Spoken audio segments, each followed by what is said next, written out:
Hello, everyone. If you are an internationally trained healthcare worker, like a nurse or a doctor, and planning to immigrate to Canada, then this video is for you. If you are an internationally trained healthcare worker and sitting on the fence thinking about how you're going to get your license to practice in Canada, then again this video is for you. Hi, my name is Shubham Bhanot. I am a regulated Canadian immigration consultant, and today I brought some food for thought to see and to show you whether the door is open for healthcare workers in 2026 and beyond. So let's find it out.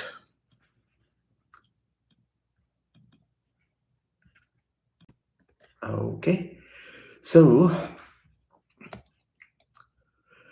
in this information, we'll cover, why Canada needs your expertise in 2026 and beyond, the current IRCC targets to issue permanent residency, and some updates about NNAS and Medical Council of Canada, and what could be the cost involved, and involved success factors if you are working in Canadian healthcare sector with your foreign credentials, and what kind of timelines you can expect to achieve your Canadian immigration dreams, along with your license to practice. Okay, so why Canada needs you now as an internationally trained healthcare worker? Because you must have seen news on Google, and even you can explore it on Chat GPT. You can explore that. What is the condition of current condition of healthcare sector in Canada. You won't find lots of promising news. Because recently there was, like Canadian healthcare sector was not in a great news recently, because we are actually facing immediate shortage of thousands of nurses and family physicians. And 2026 to 2028, the immigration levels IRCC has planned has been increased compared to 2025, particularly in PNP programs, which is like provincial nominee program. Now, under that program, they are going to issue ITAs, invitation to apply, to minimum 91,500 people. Okay, and healthcare will definitely will remain on top priority, because we are facing a critical shortage of healthcare workers in our Canadian healthcare sector. uh, why the reason why I'm saying so, because I am in Toronto, and if you go outside of Toronto, let's say outside 50 kilometers of diameter, it will be very difficult to find a family physicians. Toronto is a capital of Ontario, and currently in Ontario, close to 200,000 people, they don't have family physicians. So that is actually um, that is the current situation of a Canadian healthcare system. So, and if you are like thinking of getting into a CRS pool, then even if you have low scores, let's say in um, lower 400s, um, there is a chance, there is a high chance that you can get a permanent residency if you opt for provincial nominee program, along with your express entry profile. So yeah, because system right now in need, and that's the reason healthcare workers talent is in high demand. uh, this slides shows you a comparison between two communities. So these horizontal bars suggested that there are a number of education training programs located in urban as well as rural community. So if you'll see, out of these occupations, on the top, licensed practical nurses, um, registered nurses, from third from the top, and at the bottom, family medicine residency, you can see that the training programs or education training programs location is evenly located, both in urban community as well as in rural community. However, apart from these three occupations, if you'll notice, registered psychiatric nurses, nurse practitioners, occupational therapists, pharmacists, and MD programs, they are all focusing urban communities. So, there are hardly any presence in rural or remote community. And I'm showing all this data with a valid source of information, because I know, because I dealt with lots of doctors and nurses in my career, and they love authentic information, not any information which is rotating in thin air. No, they need validity. So I try to gather all valid sources. I gather all these information through valid sources, and all those sources information is bottom of the slide. So yeah, so we talked about training programs, distribution, urban versus rural. Now, this is again, you can see there is a supply demand gap, and on the left hand axis, there is a head count, and the lower axis, you can see the forecast from 2022 to 2034. So in this slide, there are three occupations. First is licensed practical nurses, registered nurses, and family physicians. So you can see Canada is already expecting that they will have a gap uh, of um, of 25 to 30,000 people, um, uh, who are supposed to be working as a family physician and registered nurses. So yeah, if you'll see registered nurses, the clap till 2034 will be close to 30,000. We are in 2026 right now, and you can see registered nurses. The current gap is more than 35,000. And family physicians are not behind. In 2026, you can see we are facing a shortage of approximately 25,000 family physicians, which is going to be uh, increased by 2034, and we will in need of at least close to 25,000 family physicians by the end of 2034. And apart from those three occupations, here are other occupations in healthcare sector: registered psychiatric nurses, nurse practitioners, occupational therapists, physiotherapists, and pharmacists. If you'll see in this slide, the pharmacists are gonna be in shortage. So they're gonna be, so currently we are in 2026, and we can see that there is approximately 3,000 pharmacists right now short in Canadian healthcare system. So we need at least 3,000 people who have their pharmacist degree or license. And this gap is going to be growing in coming years, and we are expecting that it's going to be approximately 3,500. And apart from pharmacists, the other one is going to be the occupational therapists. In 2026, we are facing approximately 2,000 to 2,500 occupational therapists and physiotherapists right now in need in our system. So yeah, this explains you the shortages we are facing currently in different occupations. And there is another slide which shows you the reason why are we facing these kind of shortages. So on the bottom row, you will see the number of graduates who graduates from a number of colleges or universities with their degrees, and each column has been divided into different occupations. So let's talk about the first column, which is licensed practical nurses. The number of graduates per year, we are expecting 6,295 graduates. And in supply, currently there are 117,710 licensed practical nurses. However, there is a gap of close to 14,000.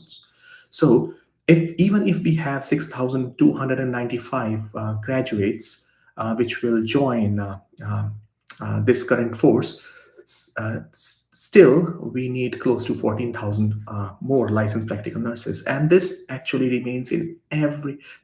actually remains in every occupation you see. Licensed practical nurses, registered nurses, gap of 27,608. Then you see the big number is again family physician, which is close to 23,000. Yeah, so yeah, our Canadian healthcare system right now, it's not in a great shape. and we are expecting that it should change. And I am happy as an immigration consultant that currently IRCC is taking preemptive measures to overcome this challenge. So currently, if you are working in healthcare industry, I would say that you have a golden ticket of getting a permanent residency of Canada, because the current immigration targets for this year through IRCC is approximately 380,000 people will be invited to apply for permanent residency in 2026. Um, and healthcare will definitely remain in number one priority, even through express entry. And for nurses, now the professional requirement is if you have 6 months of work experience as a nurse, you can apply through express entry. And if you have 12 months of work experience as a doctor, definitely you can also apply through express entry. And provinces like Ontario and BC's and Alberta's, they are focusing on healthcare workers. The reason why I'm saying so, because now Ontario, actually allow self-employed physicians to apply, for permanent residency through Ontario immigration nominee program. Yeah, and then BC, they actually dedicated weekly draws to healthcare workers. And Bill 203, Bill 203, which was introduced in 2024 by Alberta, which actually facilitate the recognition of foreign credentials in Alberta, which means if you have, let's say, a graduation degree in nursing, now they will consider in Alberta, they will consider that foreign credential equivalent to Canadian education level, which is a great thing. And then, especially for licensed doctors and nurses, if you are looking to apply for work permits, if you have a valid job offer, you can get a work permit within 2 weeks, which is like an expedited processing timelines, which is good again. Um, for nurses, the eligibility criteria is that you should have completed your nursing program, which is equivalent to Canadian bachelorate degree for a registered nurse, or if you have a diploma, which is equivalent to registered practical nurse or uh, registered practitioner nurse or licensed practical nurse. So how they are going to verify that? So NNAS, which is an assessment service, National Nursing Assessment Service, they will assess your existing credential course by course. And these credentials should be validate from WES, which is World Education Service. And because through this process, they will compare your existing credential to against Canadian, education levels. And then you don't need NNAS or assessment if you are from, if you have your degrees from Philippines, India, Nigeria, USA, United Kingdom, Australia, and New Zealand, which is again, a great news, because now Canadian healthcare system or NNAS, they consider graduation degrees from these countries equivalent to Canadian education level. Now, let's say if your education has some gaps, then you may require to complete specific competency upgrade courses at nursing colleges before you can sit for your NCLEX exam. These are also called as bridging programs, which will help you to upgrade your current knowledge and competency compared to Canadian education levels. So this is about nurses, and then apart from that, you also must be a licensed nurse in your home country and currently practicing nursing in your home country.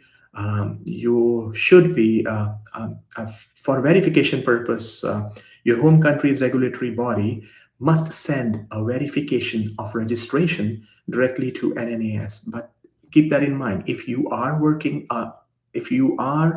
If you belong to those countries which I mentioned earlier, uh, Philippines, India, Nigeria, USA, UK, Australia, and New Zealand, then you need not to go through that process.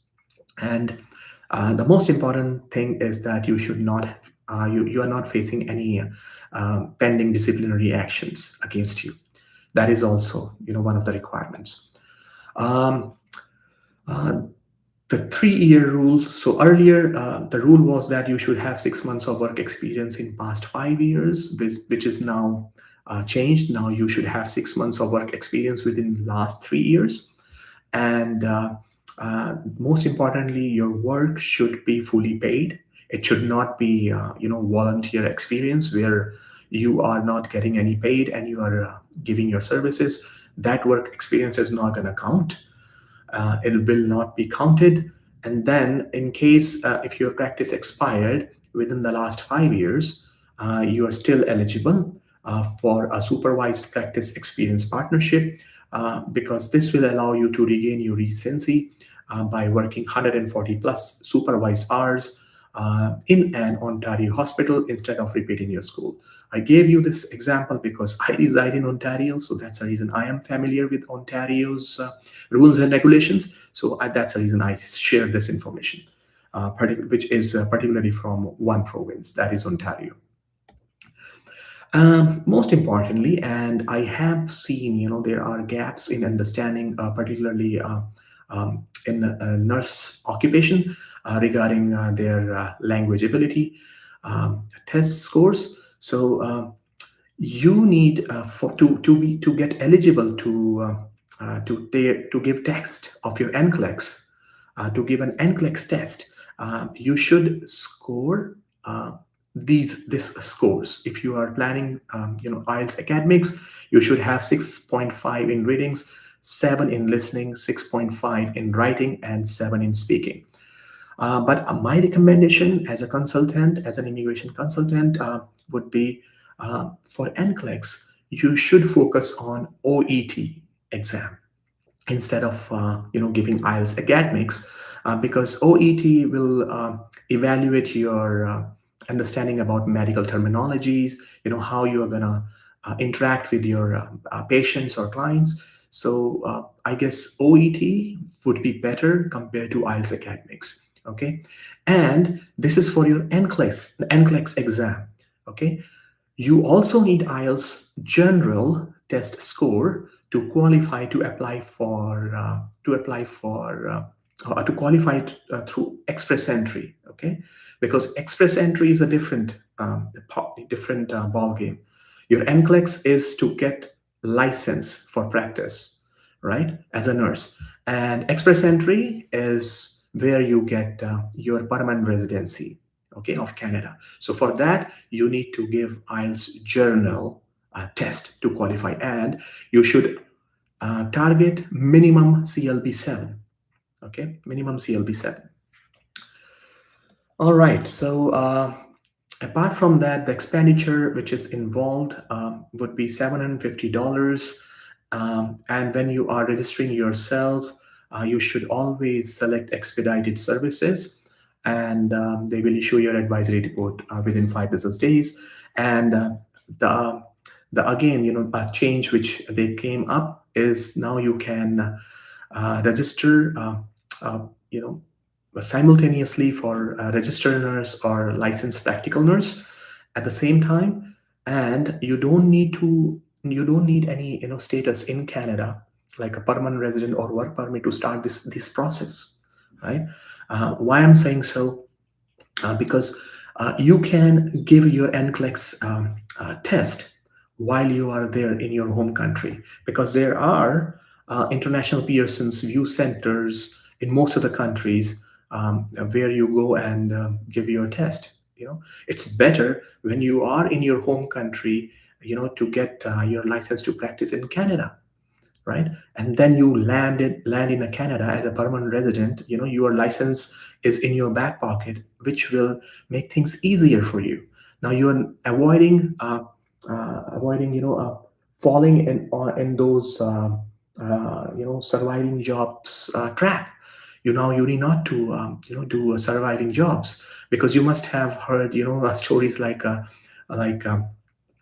doctors driving Uber, nurses, qualified nurses, they are not able to work as a nurse. They are working, let's say, as a personal support worker. Yeah, so it's better when you are in your home country, complete all these formalities then and there, and then you land in Canada with peace of mind, with your permanent residency. And hopefully, if when you make good connections, professional connections, hopefully you get a job pretty quickly as a licensed nurse. So, yeah, and one strategy which I would recommend as an Canadian immigration consultant, apart from creating a profile in your Express Entry pool, don't forget to target province, because provinces, I can vouch that, and it's my personal experience that whenever we approach any province, show that we are interested in a particular province. After we selected a province, after looking at the profile, that a person is a healthcare worker, whether it's a nurse or a doctor or any other occupation from healthcare sector, provinces actually jump on that profile. They issue express of in- um, express of interest to these people, and if they accept this expression of interest, and they get ITAs, invitation to apply, and once they apply for invitation, they get their permanent residency, and then they can start working as a licensed nurse or a healthcare worker in healthcare industry.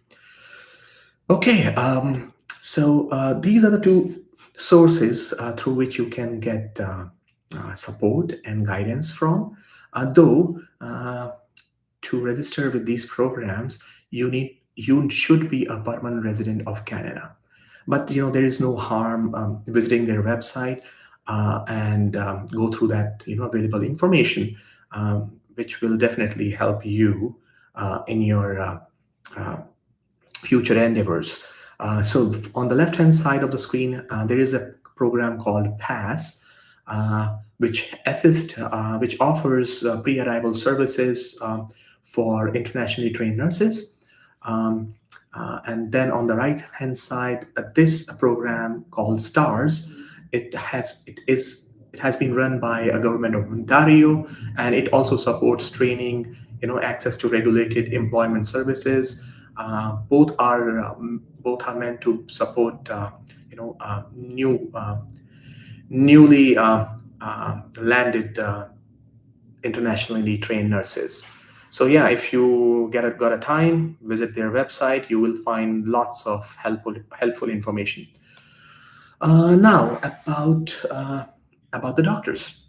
Okay, so this data is from 2024, and I know some of you might have noticed that this data is 2023, 2024, because as I said, I am presenting this data based on valid source of information, and these studies and these data were published in 2023 and 2024. We are still waiting for the latest data, 2025, and hopefully it will be out by second half of this year. So yeah, on this screen you can see that currently there are 99,555 physicians or doctors in Canadian healthcare sector. Uh, and compared to 2023, it's a jump of 2.2%, which is good. And if you segregate these 99,555 doctors, you will see, the ratio, approximately give or take, 50-50, male, 50% male doctors, 50% female doctors. But the most important information on this slide is on the right-hand side. 27% of 99,555 doctors were international graduates, which means just more than a quarter of a percentage of Canadian doctors, they actually got their medical degrees out from outside Canada. Okay, and if we'll segregate this, further, Family medicine, in family medicine, 32% of these doctors, they got their degrees from international, uh, you know, universities, not from inside Canada.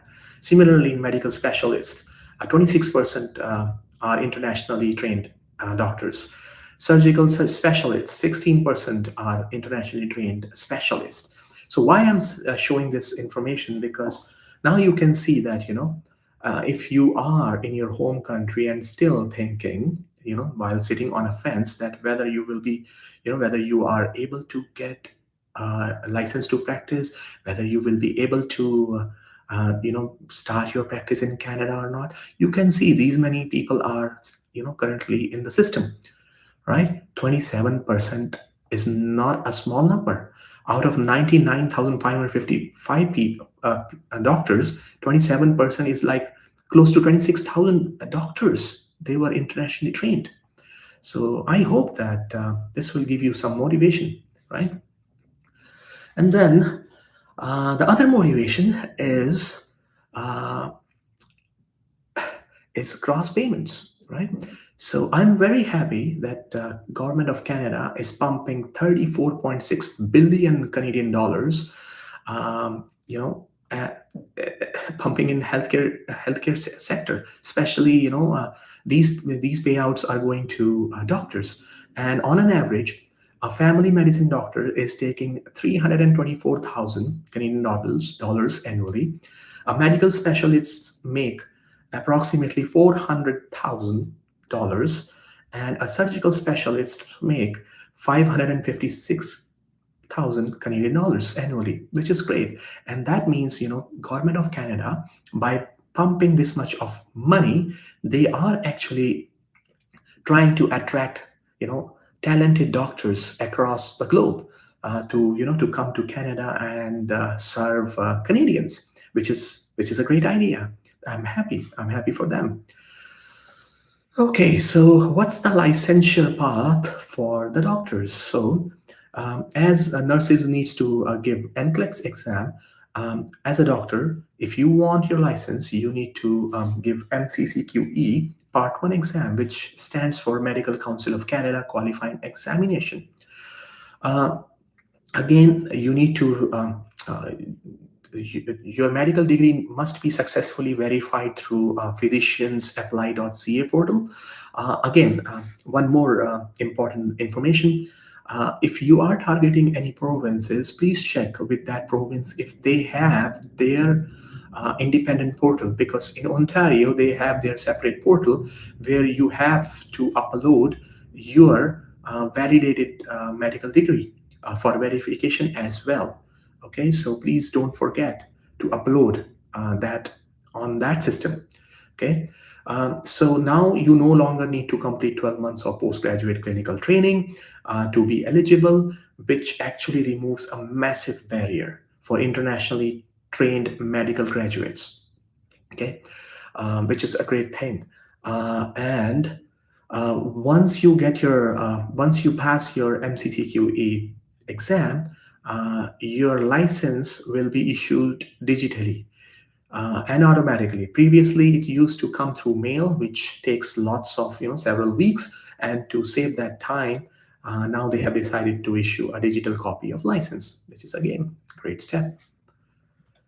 And so regarding the budget, what kind of budget you can prepare for the whole process? So you can budget the whole process. This it will cost you minimum 7,000 to 15,000 Canadian dollars, which includes your NNAS or MCC, fees and PR application. Uh, uh, and now for your language test, regulatory bodies strictly enforce a single sitting. Okay, so now you cannot combine results from two English tests scores. No, it should be from one independent single test. Okay, those results will be evaluated and will be eligible. um, so one more thing which has been recently started, and again from Ontario and as well as BC, if I'm not wrong. uh, Once you pass your MCCQE test, while you're waiting to get your license, you can work as a clinical assistant. So be flexible. If you get a if you get a this role, just take that role so that you can uh, get into the healthcare system as quickly as possible. And cultural integration is the key to success in Canada, because once you are in the system, once you are working in your workplace, you will notice that Canada is a very diversified country. You will find uh, in your team, within your team, you will find people of different color, people with different cultures, uh, and to successful, you have to go along with these people. Okay, it should be like a teamwork, because uh, once it says that you when you work in a team, you actually evolve as a team member, and then you actually grow in that team. So yeah, in Canada, the key is cultural integration with your team members. Now, the timelines you can expect from your country to a Canadian hospital wing. Uh, Month 1 to 3, you need to gather all those verifications, like let's say your um, education credential evaluation through WES. Um, and then you can also give test, from your home country to save some time, which will again take 4 to 8 months, which includes preparation times. And after that, you can definitely enter into the express entry pool, um, which is like month 9th and 12th. And once you get invitation to apply, you apply for it, and you get your permanent residency, and then you move to Canada. You can complete your clinical hours, and then you can enjoy your permanent residency in Canada. Yeah, so lots of information. And to summarize, 2026, 2027, 2028 are the most accessible years in the history of medical immigration. If you are a healthcare worker, Canada is waiting for you with open arms. Uh, to avoid getting into survival job trap, it's better to give NCLEX and MCCQE Part 1 exam well in advance from your home country. And then, yeah, after you complete all these steps, we are here to help you, to guide you. Um, in case if you have any questions, our job is to assess your profile with your NOC code optimization. As an immigration consultant, our role is to build a strategy for your profile, so that um, your chances of getting permanent residency boost phenomenally.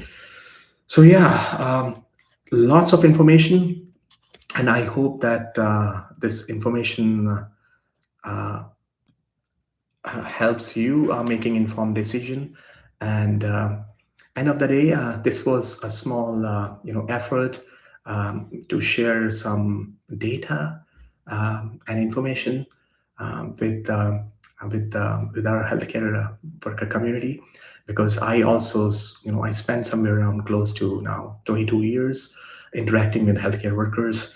And it's always be a pleasure if I can pay I can if I can play some part to help this community. And yeah, in case if you have any question, if you want to connect with us, feel free to do so. Our information is in our bio. And I hope again you like this information, and thank you very much for your time today. And hopefully we'll see you soon. Yeah, all the best, and best wishes from our side. Thank you. Thank you.